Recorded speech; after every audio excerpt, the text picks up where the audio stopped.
Just don't scratch him. Careful, she might scratch you. Still not gonna let go of the cup.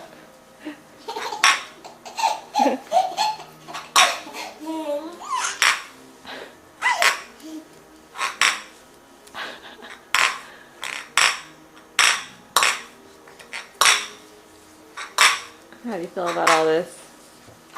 Oh, yeah, it's just hilarious. I love it. This is how he's got to spend his Saturday. Yeah. Sorry.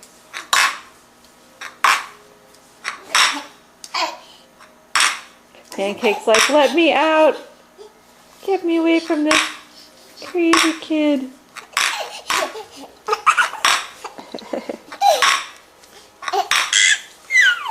Usually in the mornings, Pancake allows him to pet her. In fact, I think she likes it, but when he's like this, in his super active state, I think it frightens her just a bit. I guess I would too if I were a cat. Be a little concerned. Wanna go outside, Pancake? Still not tired of it, huh?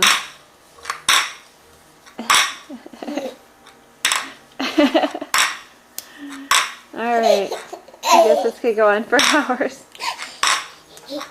See you later, Pancake. See you later, Benjamin.